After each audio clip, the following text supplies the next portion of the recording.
Dari cerita niku anange bautine kala wau sampun gadhah gegambaran ya apa wong tani ku sarane ya apa ananging boten gesangipun wong tani ku gak ngloho ananging mesti kaparingan.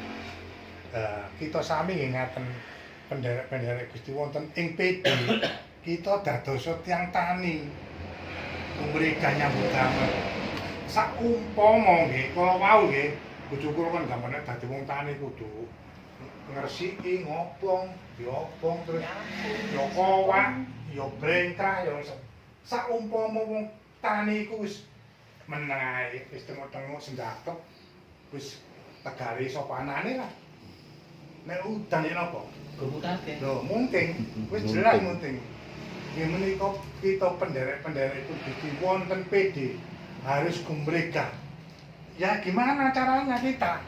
Berusaha gimana? Nggak bisa ini ya ini, nggak bisa ini ya ini. Itu harus itu diterapkan dalam hidup kita sendiri. Contoh kemawon, kula sak sampun pun nuweni Pak Martono. Ngriku binjingi malih niku wonten sing istilahnya ngeser wonten ing Padunggilan Pak Bing. Nggih. Mbak Yeti yang istilahnya siapa cari pekerja ini. Kula nih kok istilahnya masuk informasi tentang Mbak Yeti itu. Saya itu ingin main ke perumahan pojok situ. Sampai 1 kali, 2 kali, sampai 3 kali. Akhirnya Pak, mboten usah tengen gelo. Saya mau sowan tengen kula. Ternyata Mbak Uti ini kebaktian KPPW wonten dalamnya Mbak Saryati. Salom, lho kok sapa rek san. Tapi ternyata nggih Mbak Yenti sama istilahnya laki sing laki orang Ambon. Jadi ngomong sama saya matur nuwun Pak, saya diperhatikan sama Bapak. Loh, kalau gitu kita seorang PD itu harus perhatian sama orang-orang yang jauh dari Tuhan. Puji Tuhan. Ya. Harus. Nek kita datang ke sana, dia terima kasih. Istilahnya dia dirawat tuh istilahnya ada perhatian supaya apa? Supaya kenal sama orang-orang Kristen di Dawar sini. Nah maksud saya gitu barangkali nanti ada kebaktian KPPW, ada kebaktian apa, saya tarik ke situ. Tapi berhubung dia ini sudah kedua-duanya kerja, kalau pulang itu Malam. itu malam. Jadi tidak bisa kita komunikasi gitu. Nah, saudara-saudara yang terkasih dalam nama Tuhan, kita diperingatkan sama Tuhan bahwa saya lanjutkan ayat yang ke-9. He para sedulur kowe aja padha ngresah lan ndakwa dinakwa supaya kowe aja nganti diadili. Sejatine Sang Hakim wis jumeneng ing ngarepe lawang. Jadi Tuhan tuh mengetahui istilah dalam sifat-sifat kita, dalam hati kita, meskipun kula sampai niku ndak terbuka, ndak ngomong, tapi aku dalam hati saya ngerasani Pak Martono. Terus istilah dalam hati saya itu benci Pak Martono. Nah, meskipun kita ndak bicara, tapi Tuhan itu mengetahui ya tadi. Sakjati ini Sang Hakim wis jumeneng ing ngarepe lawang. Makanya tadi bulan itu istilahnya ngomong-ngomong, ya kok situk durung anake ngene, putune ngene. Nah, tapi Tuhan istilahnya ndak ambil diam. Ada jalan itu. Nanti terserah gimana. Nah, saya nuwuhin Pak Martono ya gitu. Dalam hati saya itu, wadah Pak Martono itu mosok kasih cukup teh ngomong. Tapi akhirnya saya sana, orangnya bisa menemui aku dan terima kasih kepada Tuhan bahwa istilahnya saya berkunjung ke sana itu Tuhan mencampuri dalam keluarganya Pak Martono. Akhirnya Pak Martono sekarang bisa ikut. Pak Partono. Monggo Pak Martono nambahin titik. Monggo Partono nggih. Kula matur suwun pangandika ingkang sampun disampaikan dening Bu Saryono tadi. Apa ya? Memang wong belajar sabar tidak mudah. Aku dino itu belajar sabar. Dikutuk ana sikil cuklek. Apa sikil tiba? Itu kalau nggak hati-hati juga mengatakan kata-kata yang elek. elek, bosin jancuk, bosin apa. Tapi puji Tuhan waktu kula jatuh, saya diingatkan Tuhan. Malah saya minta ampun, ampuni Tuhan kami. Waktu saya meledak itu di dalam, tidak mengatakan, tidak menghujat Tuhan. Tidak bahasa Inggris saya. Ijen itu, ijen. Ya Mbak, lajeng tolong-tolong pun beduk Pak. Mboten enten tiyang teng. Waduh. Jadi ini aku berusaha sama Tuhan itu, Tuhan ampuni kami, ampuni kami. Begitu saya naikkan sepeda, saya tangekkan, ambil lagi. Waduh. Karena nggak kuat posisi kaki saya. Tapi saya di situ diingatkan oleh Tuhan, tetap berkata yang sopan. Saya pernah saya saksikan waktu di Kemisan itu juga saya beritahukan kepada, maksud saya itu untuk belajar bersabar tadi. Jadi titik-titik awal dikai ngene wis gampang ngesolo. Padahal belum tentu kita dikasih seperti saya, kaki saya sakit, siapa tahu Tuhan itu akan menyediakan Yang lain. nah, kan seperti itu. Kalau kita ramesi dengan secara enak, akhirnya ketemu nanti. Orang yang bersabar itu ya seperti orang petani tadi. Petani kan ya dipikirkan ya sorone opo. Nandur ngenteni 3 wulan ya wong tani nandur jagung. Tapi sambil sabar, sambil memuji Tuhan, meskipun suka akeh, kita bekerja dengan memuji Tuhan. Akhirnya nanti ya seperti air tadi, ya tak? Akhirnya hasilnya pasti. Kalau kita itu tetap percaya di dalam Tuhan, ya bersabar, tidak percaya di dalam Tuhan ya akakai emosi sendiri. Tapi kalau kita bersabar di dalam Tuhan menghadapi apapun, kalau dipikir hari ini saya juga susah, tapi Tuhan itu ada rencana indah buat saya. Untuk saya sekarang di rumah sakit, ya sekarang percaya gitu. Tapi saya tetap mengandalkan Tuhan yang ada dalam setiap keluarga kami. Tuhan akan memulihkan semuanya itu. Amin. Terima kasih, Tuhan memberkati. Ada sekolah itu nggih, nun sewu. Yo gak masalah. Kalau setiap Jumat nggih nun sewu. Esok itu moro-moro weteng iku bok nggih. Kayak apa itu? Kembung. Lah kalau sudah gitu nang dada sesek, awak lemes. Mandi yo males. Mau berangkat ke persekutuan doa juga gitu. Aku nggo tutup gone tagat. Jadi beduk-beduk itu loh, saya itu godok banyak buat mandi karena dingin.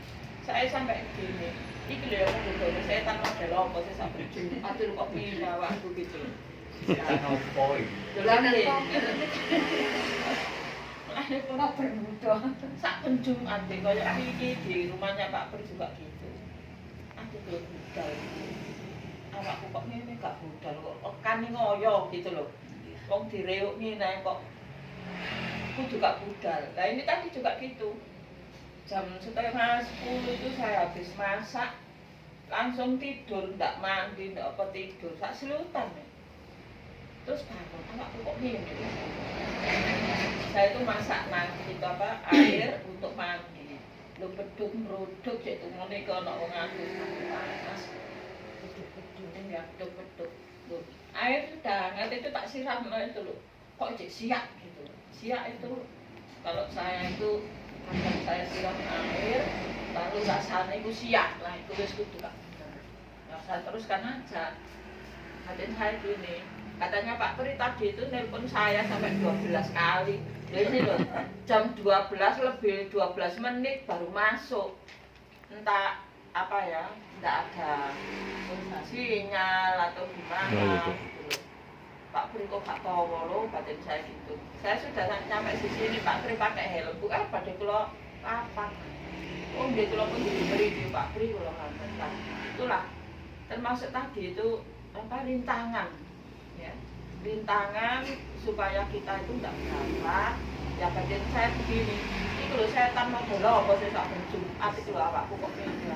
Tapi saya berusaha harus apa ya memerangi keadaan yang seperti itu.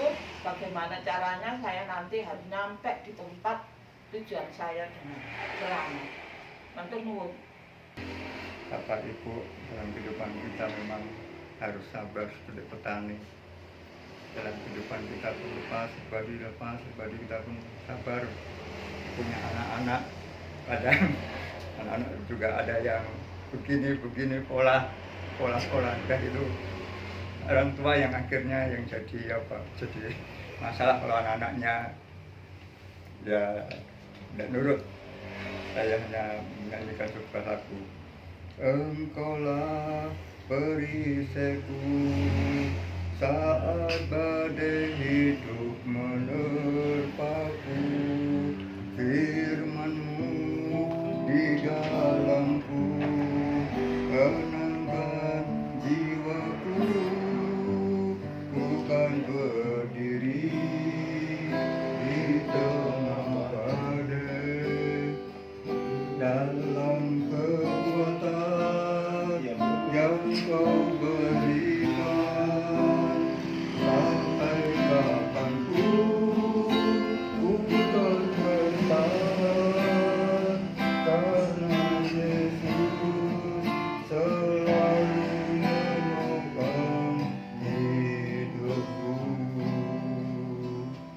Bukan bertahan di dalam tekanan, dengan kekuatan yang Kau berikan. Sampai kapanpun tak tergoyahkan, karena Yesus selalu menopang hidupku. Dalam Lan mantep tekan kasane sing sabar lan mantep nyeret Gusti Yesus, sing sabar lan mantep ngantuk ganjaran, sing sabar lan mantep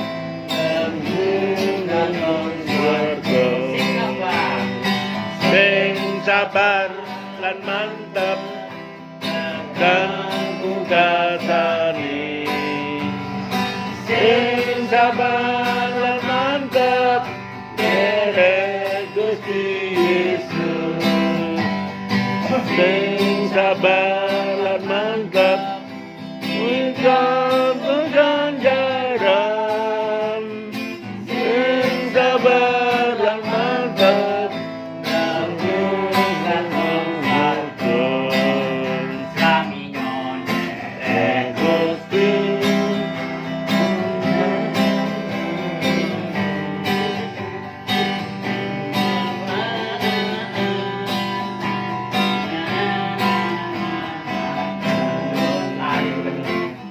Kita resapi dan ternyata hasilnya kan orang sabar itu pasti ada ya. Jadi Menuai. digambarkan seperti petani tadi. Di sini judulnya itu luar biasa loh ya. Bersabar dalam penderitaan. Oh menderita dikongkon sabar. Angel. Menderita. Usaha. Iya lagi di Tadi digambarkan oleh Tuhan di sini melalui Rasul Yakobus ya, dan dijabarkan oleh Bu Su'a, ya luar biasa loh ya. Jadi digambarkan seperti petani tadi, gak usah atau dawar, ya dibelengkrai, terus disaponi. Maksudnya disaponi niku sukete niku cek apa ya, cek gak cukup akeh sukete, soalnya nek mari diobong kan ngoten lho. Diobong, ditunggoki, diobong, terus bedengan dan sebagainya. Tapi akhirnya setelah 3 bulan berjalan itu membuahkan hasil yang luar biasa. Jadi Bapak Ibu, ini gambaran yang sangat luar biasa ya. Jadi kalau ini pengalaman Bu R, jadi saya sudah berjalan lebih dari 3 tahun, 4 tahun. Itu setiap pagi Bu R itu minum air putih. anget. Iya. Itu dua cangkir besar itu sampai gelegekan. Jadi kembung-kembung itu hilang karena semalam itu kan apa ya, lambung kita kan bekerja terus, lambung kita bekerja terus. Jadi otomatis ada apa ya, sisa-sisa makanan yang perlu disterilkan. Jadi saya pasti minum air anget itu dua cangkir besar. Ya sudah berjalan sekitar 4 tahunan ya, sampai sekarang itu rutin itu sampai sekarang. Iya. Rutin itu. Nah memang tuh Tuhan itu memberi kita tuh supaya kita tuh sabar. Tapi setan itu tidak terima begitu saja. Ya tetap buktinya kalau tadi saya mengendarkan apa yang disampaikan Bu Eri kok mesti setiap Jumat. Soalnya Jumat itu ada persekutuan doa. Nah, persekutuan doa kita itu kan tidak hanya mendengarkan tapi saling Menguatkan. saling mengisi, saling menguatkan. mengisi. Oh iya ya tiba iya.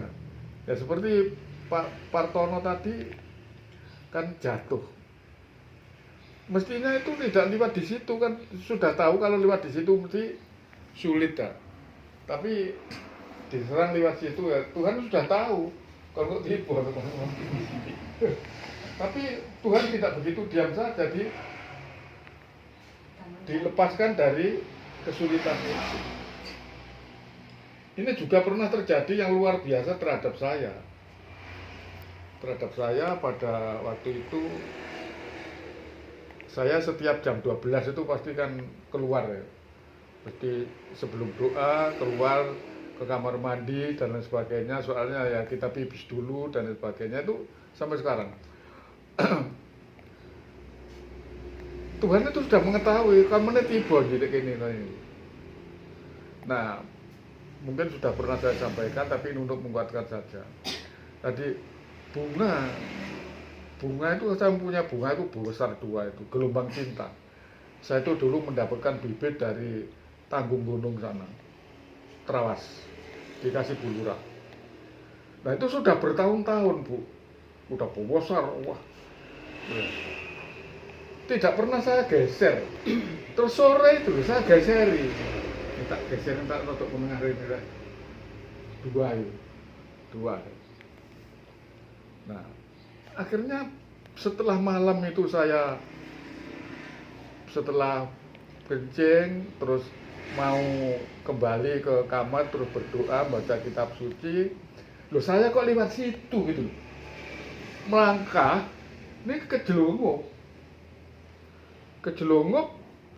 saya jatuh mengenai bunga itu tadi, bunga besar itu putus,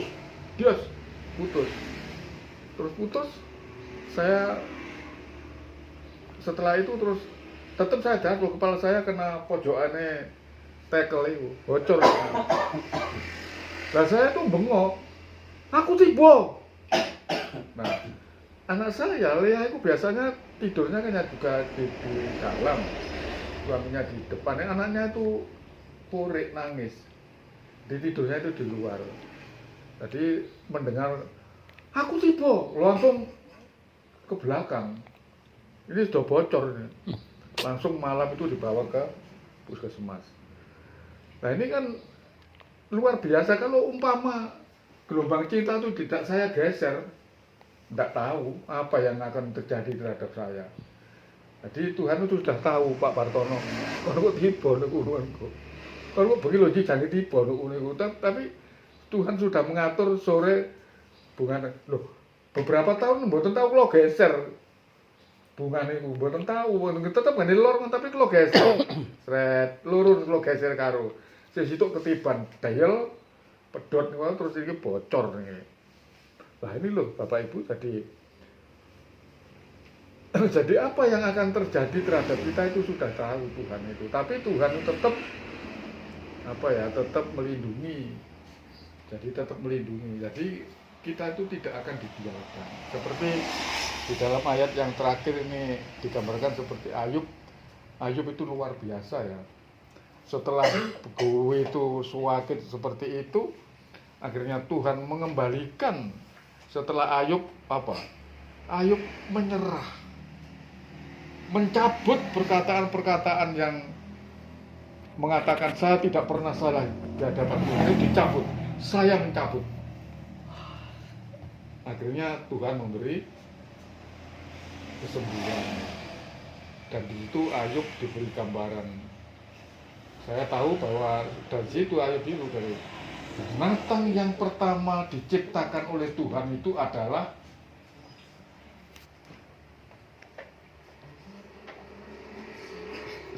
sing di dalam air itu napa Pak Saryono? Suncang meombo niku. Ikan. Kuda Nil. Jadi binatang yang pertama diciptakan oleh Tuhan itu adalah kuda Nil. Dia hidup di dalam air, makan rumput. Tidak ada orang yang bisa menangkap dari depan. Itu bisa dijelaskan oleh Tuhan. Coba kamu tangkap kuda Nil dari depan. Ya mati loh nangkap. Jadi dari situlah saya tahu bahwa oh ternyata binatang yang pertama diciptakan Tuhan itu adalah kuda Nil. Hidup di dalam air, makan rumput, tetapi di dalam air itu dia tidak takut kepada gelombang yang besar. Ya itulah kita Bapak Ibu gambaran, jadi kita mendapatkan gelombang yang besar di dalam kehidupan kita, jangan takut. Seperti Ibu tadi harus sabar, terus akhirnya Tuhan memberi pelepasan. Seperti Ayub, akhirnya Ayub dipulihkan kembali dan anaknya itu mempunyai anak lagi dan ditambahi umurnya sampai 120 tahun setelah penderitaan. Ini yang bisa saya sampaikan, mudah-mudahan menjadi tambah kekuatan iman kita. Jadi apa yang disampaikan oleh Tuhan mesti Jumat. Nah, Tuhan tahu kalau Jumat itu kita itu bersekutu-kutu. Jadi setan itu ikut nimbrung, kayak Buddha. Nah, itu. Ini yang bisa saya sampaikan. Jadi Busuah tadi luar biasa gambarannya. Nah ini loh Busuah, jadi di dalam persekutuan doa itu kita diberi kesempatan untuk menyampaikan firman, kita saling mengisi, kita saling mendukung. Jadi kelemahan kekurangan kita itu apa ya? Saling melengkapi. Saling melengkapi. Bisa mendapatkan apa kekuatan dari teman-teman yang lain, kita sharing. Jadi kita tidak hanya mendengarkan, tapi kita juga saling mengisi. Tuhan memberkati kita. Amin. Terima kasih Pak Sanji. Dan terakhir ini hambanya yang dipakai Tuhan, Rai, monggo mungkin disimpulkan dan ada sesuatu hal dari Tuhan, monggo. Lengkap semua. Di sabar itu salah satu bagian dari kasih, itu salah satu. Itu diterjemahkan di 2 Korintus itu. Definisi kasih itu sabar salah satunya yang pertama. Kata-kata sabar itu yang pertama. Dan murah hati dan seterusnya. Jadi kalau sabar angele glani apa menelek kasih begitu. Karena definisi kasih itu banyak. Sedangkan salah satunya dari definisi itu sabar yang pertama. Nah, Tuhan memberikan ayat tadi pagi pas doa pagi itu pada 2 Korintus. Ini luar biasa apa yang dihadapi UR tadi. Jangan sampai ini menjadikan sesuatu yang mendoktrin diri sendiri. Artinya mendoktrin itu dipastikan lek ben Jumat. Itu kan keyakinan diri sendiri. Nah, sekarang kita akan kembali kepada 2 Korintus pasal 13 ayat yang kelima yang saya dapatkan tadi pagi yang berkaitan. Demikian bunyi firman Tuhan. Ujilah dirimu sendiri apakah kamu tetap tegak di dalam iman. Selidikilah dirimu. Apakah kamu tidak yakin akan dirimu bahwa Kristus Yesus ada di dalam diri kamu? Ini pertanyaan. Tanda tanya. Kalau kita meyakini ben Jumat, apakah kita tidak punya keyakinan bahwa kita punya Yesus di dalam diri kita? Kita diberi kekuatan untuk mengalahkan itu semua dengan iman. Jangan sampai daging kita dikalahkan oleh perasaan kita. Kok mesti ngene kok dina Jumat. Ini yang akan membuat kita terjebak oleh tipu daya iblis. Oleh sebab itu ayat yang Tuhan berikan memberikan kekuatan kita tentang iman. Ujilah dirimu sendiri. Ujilah dirimu sendiri ya. Kita simak pelan-pelan. Ujilah dirimu sendiri. Apakah kamu tetap tegak di dalam iman? Nah, ketika kita ragu itu kan tidak memiliki ketegasan di dalam iman ya. Kita ragu kok nang Jumat. Ben Jumat mesti aku itu keraguan diri kita sendiri bahwa kita engko nek Jumat mesti aku ono masalah meneh ben aku gak melu ibadah. Kita harus menguji diri kita dengan iman kita. Aku yakin Yesus ada di dalamku, maka aku bisa mengalahkan itu. Di dalam 2 Korintus 13 ayat 5 yang diberikan kepada kita pada siang hari ini. Jadi marilah kita menguji diri kita masing-masing bahwa kita punya keyakinan iman bahwa Yesus ada di dalam diri kita. Sehingga ketika kita melangkah menghadapi pergumulan, masalah, kita punya keyakinan bahwa kita pasti diberi kekuatan dan kemampuan karena Yesus ada di dalam kita. Amin. Kita yakini, kita harus yakin. Kalau kita tidak punya keyakinan itu sia-sia kita punya iman kepada Yesus. Ini yang dialami oleh Ayub. Sampai disebutkan Tuhan, tidak ada seorang pun sejamannya yang salehnya luar biasa. Tidak ada satupun yang sejamannya Ayub itu orang saleh. Itu pengakuan Tuhan sendiri. Dan kalau kita sendiri mengakui diri kita, ya pantas kalau kita. Tapi kalau Tuhan belum tentu mengakui kita ini orang saleh. Langgengnya kadang mari ngomong amle suki. Jadi marilah kita meyakini itu dan ini firman buat PR pada Yakobus nanti dibaca ya kita Yakobus Yakobus pasal yang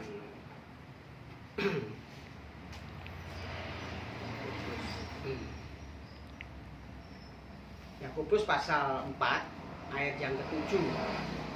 Ini ketika perasaan itu muncul ya, kita harus berani mengatakan. Karena itu tunduklah kepada Allah dan lawanlah iblis. Kita harus melawan. Lawanlah iblis maka ia akan lari daripadamu. Yakobus berapa? Yakobus 4 ayat 7 dan 8.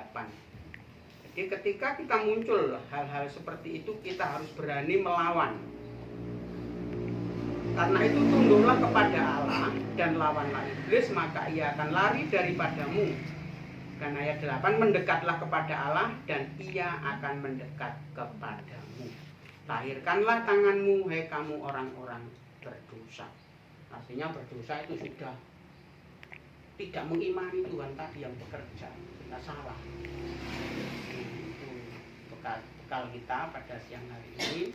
Untuk kita menguji diri kita masing-masing setiap kita mau melangkah atau ketika kita melakukan aktivitas tiap hari. Apakah aku mengandalkan Tuhan hari ini atau mengandalkan kekuatanku? Ya, seumpama ini kayak Pak No ini orangnya di jalan ya. Terus no embongan urusannya ambek wong sepeda motoran. Kadangkala iki lek aku sing ngomong gak ngarah-ngarah gak tembus ngono. Ini hati-hati. Kita harus mengoreksi, jangan mengandalkan akunya.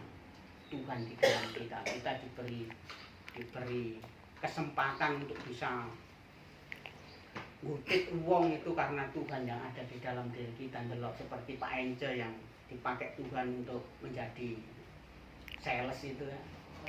Kolektor itu kan tidak mudah. Tapi dengan mulut yang Tuhan urapi, perkataannya menjadi berkat, bukan malah menyakitkan orang. Kita belajar masing-masing di setiap tanggung jawab kita masing-masing. Pak Partono di tempatnya Pak Partono melakukan tugasnya, Pak Pri juga demikian di Intan Abatani, bagaimana Tuhan tempatkan, Pak Yo di hutan, Pak Nasir di sekeliling orang-orang yang tidak mengenal Kristus. Terpencil ini pojok sendiri kalau ada bolong nih, wong Kristen licin. Ya. Jadi seperti apa yang disampaikan Pak No tadi, wong apa sih sing digeleki jemaat itu sajane. Dituweni. Wong masih loro nemen kok gak dikek dhuwit, diparani lho wis ayu. Seneng ya. Betul. Seneng. Masih gak dikei apa-apa itu ketika dalam Tambah. kondisi rapuh diparani dijak cerita ngomong tuh wis Seneng. loh, itulah yang harus kita kerjakan saat ini. Kalau Tuhan tegur melalui Pak Saryono, kita harus bergerak bukan diam. Mari kita kerjakan. Kita tahu kalau Tuhan suruh kita harus melangkah kemana, kita nurut saja. Nurut apa yang Tuhan suruhkan sesuai dengan talenta yang Tuhan bagikan kepada kita masing-masing. Kalau ibu-ibu mungkin nuwaini sing ibu-ibu, bapak-bapak ya ke bapak-bapak yang bisa menyampaikan pada siang hari ini. Tuhan memberkati. Amin. Terima kasih Bapak-bapak dan Ibu-ibu semua bahwa memang betul Pak Rai, ucapan pikiran kita yang positif ini akan menimbulkan berkat. Ya. Karena apa? Setiap ucapan pikiran ini mempunyai kuasa. Ya, punya kuasa. Oleh sebab itu hati-hati di dalam perkataan, ya, dalam angan-angan itu adalah merupakan doa. Doa yang betul-betul, kalau betul-betul Tuhan akan mengetahui. Tapi kalau ucapan, perkataan, pikiran, angan-angan kalau negatif, itu juga akan mendapat berkat dari iblis. Berkatnya apa? Berkatnya ya macam-macam, susah dan sebagainya. Ya, ya jatuh. Ya itulah berkat dari iblis. Kemudian yang kesimpulan yang terakhir Bu Sua tadi yaitu masalah kesabaran. Orang yang sabar akan menuai ya. Itu amin. Oleh sebab itu haleluya, sudah selesai, kita akan masuk ke doa syafaat. Amin.